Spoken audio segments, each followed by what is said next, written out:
और कुर्स्क में Ukraine army तेजी से आगे बढ़ रही है, लेकिन अब पुतिन ने इस इलाके को यूक्रेन का कब्रिस्तान बनाने का फूल प्रूफ प्लान तैयार किया है। दरअसल कुर्स्क की जंग में रूस के 20,000 सैनिक उतरने वाले हैं और सिर्फ इतना ही नहीं, पुतिन ने अपनी ही जमीन पर घातक मिसाइलों से हमले की तैयारी भी की है।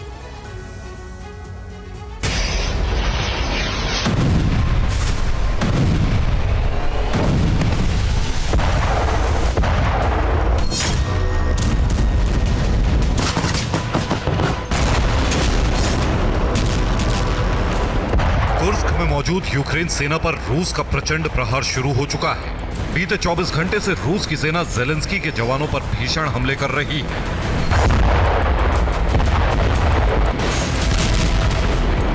पुतिन ने कुर्स्क से यूक्रेन आर्मी को खदेड़ने के लिए बड़ा ऑपरेशन शुरू किया है। चुन चुनकर रूसी आर्मी दुश्मनों को टारगेट कर रही है। यह रूस का KA-52 अटैक हेलीकॉप्टर है। कुर्स्क के हवाई क्षेत्र में उड़ता यह हेलीकॉप्टर अपने टारगेट की तलाश कर रहा है। इसे पेड़ों के बीच एक यूक्रेनी टैंक नजर आता है, जिसे सटीक हमला कर यह तबाह कर देता है। यह कुर्स्क की तस्वीर है, जहां रूस ने यूक्रेन सेना पर ड्रोन से बम गिराए। हमले में यूक्रेन के कई सैन्य वाहन तबाह हो गए। धू-धू कर जलता यह टैंक भी यूक्रेन आर्मी का है, जिसे कुर्स्क में आमने सामने की जंग में रूसी टैंक ने तबाह कर दिया। कुर्स्क में पुतिन आर्मी बेहद एग्रेसिव हो गई है, जिसकी वजह है पुतिन का ऑपरेशन कुर्स्क। दरअसल पुतिन कुर्स्क में 20,000 रूसी जवान उतारने की तैयारी में है। इसके साथ ही इस्कंदर-M मिसाइलों से यूक्रेनी जवानों पर हमला किया जाएगा। रूस कुर्स्क में क्लस्टर बम का भी इस्तेमाल करने वाला है। सिर्फ इतना ही नहीं, पुतिन कुर्स्क से यूक्रेन को खदेड़ने के लिए उत्तर कोरिया और ईरानी मिसाइलों की भी तैनाती कर सकते हैं।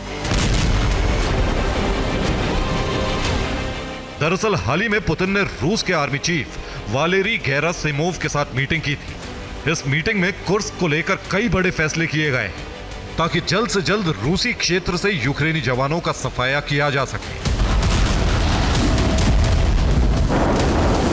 पुतिन को डर है कि अगर यूक्रेनी सैनिकों को कुर्स्क से जल्द नहीं खदेड़ा गया तो रूस में बड़ी तबाही आ सकती है। पुतिन के डर की वजह कुर्स्क न्यूक्लियर प्लांट है।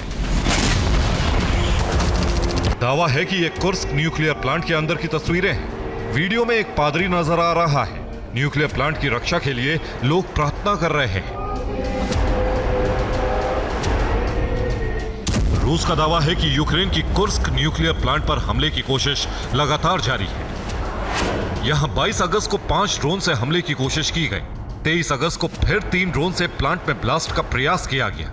यही वजह है कि पुतिन कुर्स्क को लेकर बेहद एग्रेसिव है।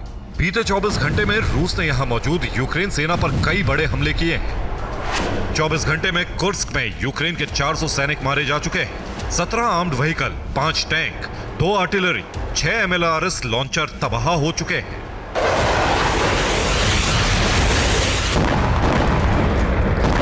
रूस न सिर्फ कुर्स्क बल्कि यूक्रेन की सीमाओं के अंदर भी बड़े हमले कर रहा है, ताकि यूक्रेन को चौतरफा बड़ी चोट दी जा सके। खेरसोन में रूस ने विध्वंसक हमला किया। यहां यूक्रेनी बेस पर FAB 500 बम गिराए गए। हमले में यूक्रेनी बेस तबाह हो गया। सूमी में भी रूस ने टारगेटेड हमला कर यूक्रेन के बक M1 रॉकेट लॉन्चर को तबाह कर दिया। स्नेक आइलैंड पर भी रूस ने Su-57 फाइटर जेट से मिसाइल दागी। हमले में 6 यूक्रेनी सैनिकों की मौत हो गई। 6 अगस्त को यूक्रेनी सैनिक कुर्स्क में दाखिल हुए थे, जिसके बाद से ज़ेलेंस्की के जवान पुतिन को जख्म दे रहे हैं। पुतिन तय कर चुके हैं कि वो कुर्स्क का बदला यूक्रेन को राख बनाकर लेंगे।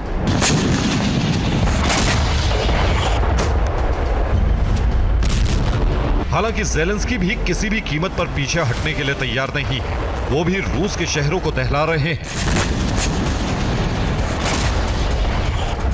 भीषण हमले की यह तस्वीर वोरोनेश शहर की है, जहां यूक्रेन ने रूसी हथियार डिपो को तबाह कर दिया। ज़ेलेंस्की की सेना ने हथियार डिपो पर ड्रोन से हमला किया। वोरोनेश ही नहीं, यूक्रेन ने बेल्गोरोद पर भी हमला किया। दावा है कि यह हमला रिहायशी इलाके पर किया गया। हमले में रूस के 5 लोगों की मौत हो गई, 12 घायल। साफ है, ज़ेलेंस्की समझ चुके हैं उन्हें जंग में रूस को पीछे धकेलना है तो अब फ्रंट फुट पर आकर जंग लड़नी होगी। इसीलिए यूक्रेन रूस के अंदाज में जवाब दे रहा है। Bureau report, TV9 भारतवंश।